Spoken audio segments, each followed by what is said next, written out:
Hey everyone, it's me Hamzain, you are watching HD Reacts। Welcome back to the channel. Buddies कैसे हैं आप सब? ठीक ठाक हैं? उम्मीद करता हूँ खैर खैरियत से होंगे, मज़े में होंगे, लाइफ को एंजॉय कर रहे होंगे। हम आज आपके लिए लेकर आए हैं Shashi Tharoor reply to Pakistani girl on Kashmir.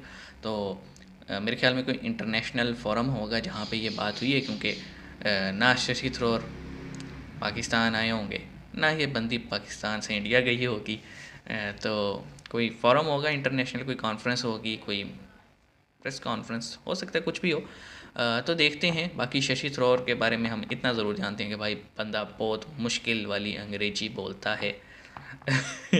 तो आइए स्टार्ट करते हैं। 3, 2, 1 and go. On trending life.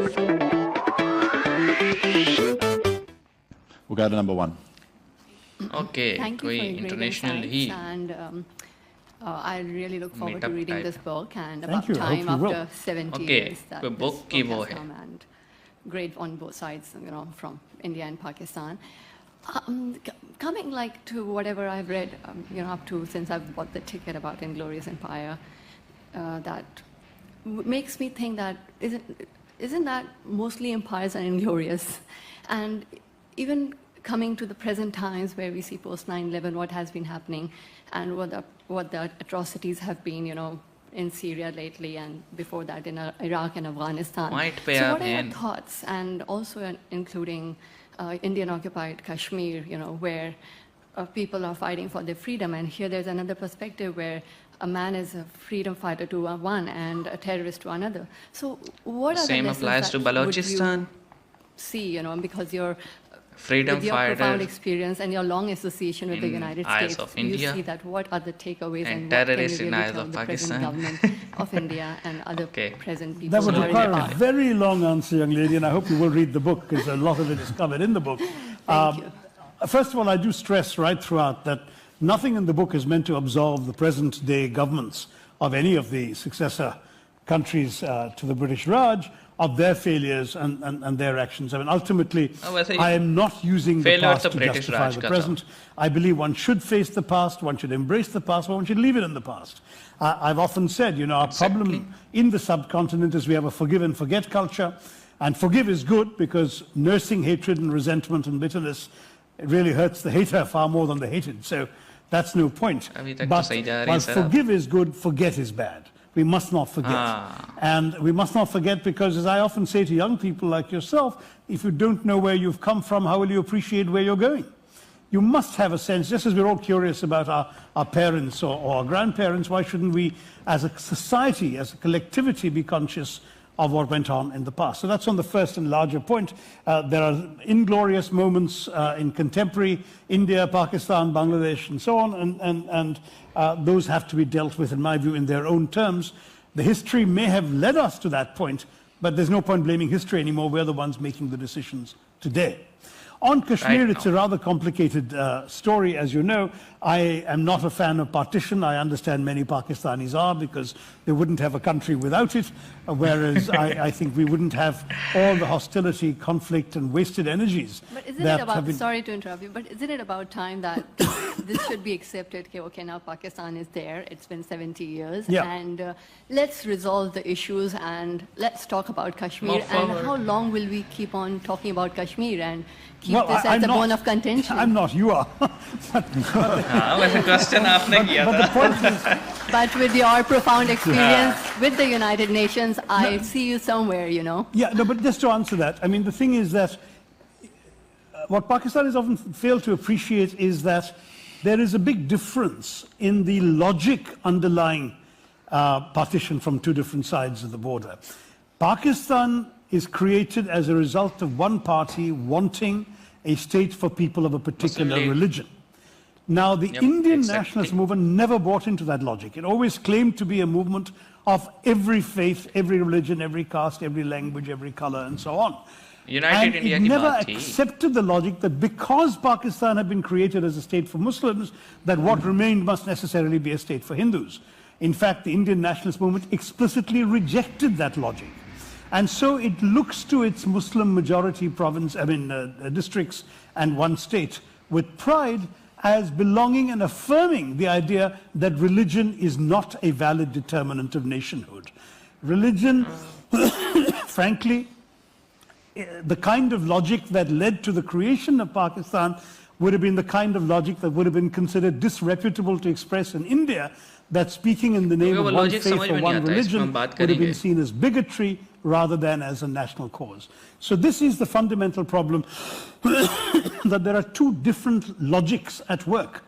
One seeing nationhood as inhering in faith, and the other seeing a large, diverse nation in which people of various backgrounds can overcome differences of caste, of creed, of color, of culture, of cuisine, of conviction, of costume, and of custom, and still rally around a consensus.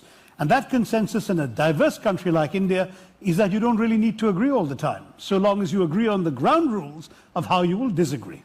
That's how we've been able to manage consensus without consensus, how we've been able to preserve through our democracy this astonishingly diverse land. And to us, therefore, the only way that works is if everybody feels an equal ownership and equal stake.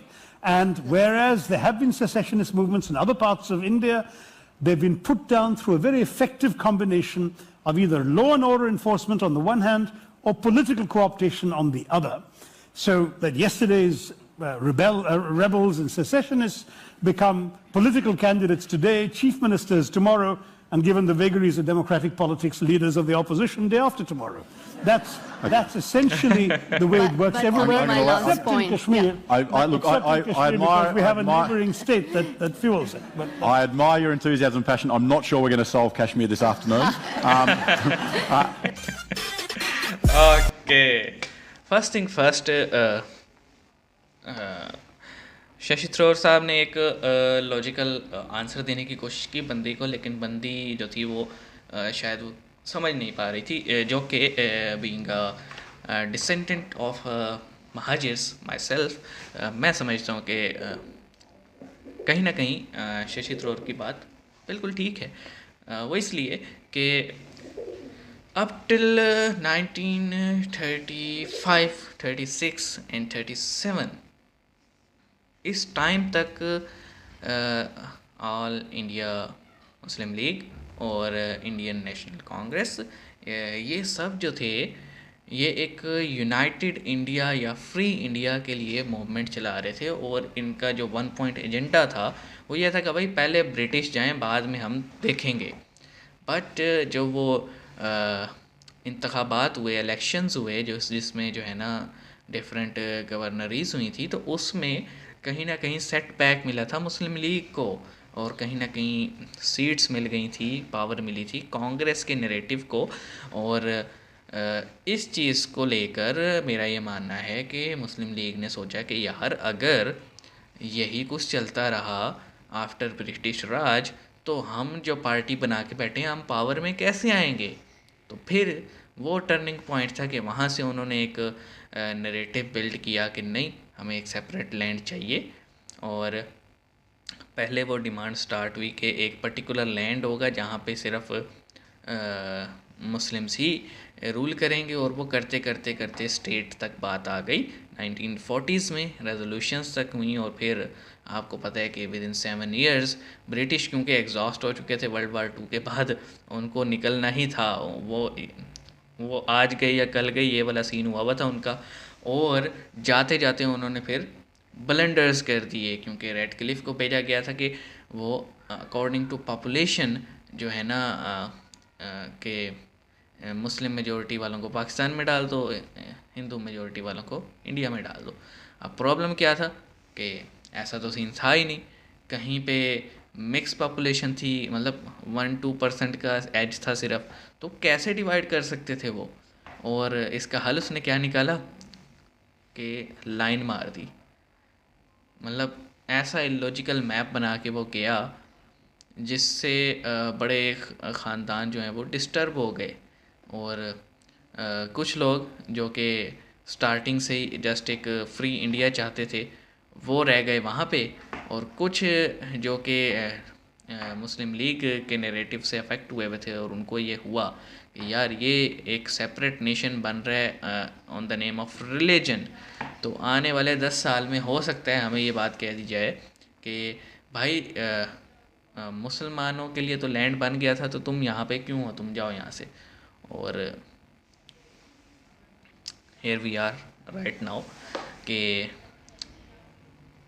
सब कुछ गड़बड़ हो गया और आपके सामने अब एक ऐसा सिनेरियो बन चुका है जो कि कन्फ्लिक्ट बढ़ता ही जा रहा है, बढ़ता ही जा रहा है, बढ़ता ही जा रहा है, क्योंकि यहाँ के जो बॉर्डर के इस तरफ लोग थे उनको यही फीड किया गया कि हम एक वाहिद नेशन या वाहिद मुल्क हैं जो कि रिलीजन के नेम पे बने। तो सर वहाँ पे जो 22-23 करोड़ मुसलमान हैं उनका क्या कसूर था कि वो बेचारे अब मतलब आपको पता है अब सिचुएशंस क्या हो गई हैं कि इस बात को यूज़ कर लिया जाता है पॉलिटिकली।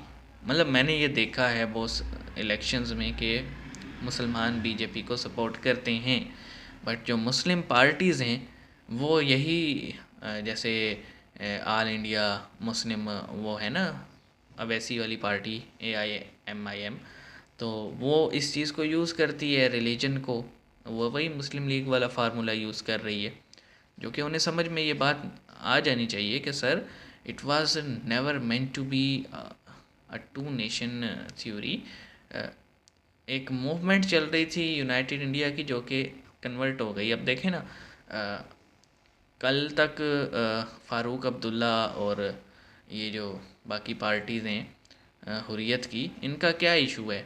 जब तक अब्दुल्ला फैमिली और मुफ्ती फैमिली पावर में थे और वज़ीर आला बने हुए थे तब तक वो खुश थे, लेकिन 370 हटा तो वो प्रिविलेजेस जो उनको मिल रहे थे वो ख़त्म हुए। तो अब उनको डर है कि मेरी पार्टी को या मुझे जो एक प्रिविलेज मिलता था इलेक्शन में वो नहीं मिलेगा, तो वो भी अब प्रोटेस्ट करते हैं, जो कि हुर्रियत वाले पहले से कर रहे थे क्योंकि वो कभी पावर में नहीं आ पा रहे थे। It's all about power. उनको घंटा फ़र्क नहीं पड़ता कि ये कोई इश्यूज़ पॉलिटिशियंस को कोई फ़र्क नहीं पड़ता कि ये नेशन या क्या मैटर है, उनको अपनी पावर से मतलब है। और शायद इसीलिए पाकिस्तान बना था क्योंकि मुस्लिम लीग को पावर चाहिए थी। तो हो सकता है बहुत सारे लोग मुझसे डिफ़र करें इस पॉइंट पे, लेकिन मेरा यही मानना है कि पाकिस्तान जो है वो मुसलमानों के लिए नहीं बनाया था। पाकिस्तान उन लोगों ने राज करने के लिए बनाया था जिनको पावर चाहिए था। और आप देख लें तब से लेके आज तक आवाम का तो हाल वैसे ही है। आवाम जो बेचारे वहाँ से आए थे सब कुछ छोड़ छाड़ के, वो आज भी उसी कंडीशंस में हैं और उनको महाजिर का टैग कहा जाता है। और यहाँ पे कितने महाजिरों को पावर मिली वो भी आपको पता है। तो ये एक कार्ड था जो मुस्लिम लीग के लिए कि खेला गया। आप देख लेना कि अगर इतना ही उनको था पाकिस्तान का, तो सिर्फ 25 साल बाद ही यहाँ वाले लोगों ने बंगालियों को क्यों कहना शुरू कर दिया कि तुम भाई साइड पर रहो, तुम इतना अपना मुल्क ले लो। इस तरह की बातें वो करते थे। ये क्लासिफाइड फाइल्स डिक्लासिफाई हो रही हैं, जिसमें अयूब खान भी कह चुके थे कि यार इन बंगालियों को साइड पे करो। तो वो फिर हमने 71 में देखा कि हो गए, खुद से हो गए। तो बात लंबी हो जाएगी। आई होप आप समझेंगे जो मैं कहना चाह रहा हूँ कि ये जो कंट्री बना था ना पाकिस्तान, ये कभी भी मज़हब के नाम पे इसकी इंटेंशन नहीं थी। ये सिर्फ दिखाया गया कि ये मज़हब के नाम पे बन रहे, ये उन लोगों ने बनाया जिनको पावर चाहिए था। आप कमेंट सेक्शन में आप बताएं आप कितना एग्री करते हैं इस बात से। See you guys in the next video.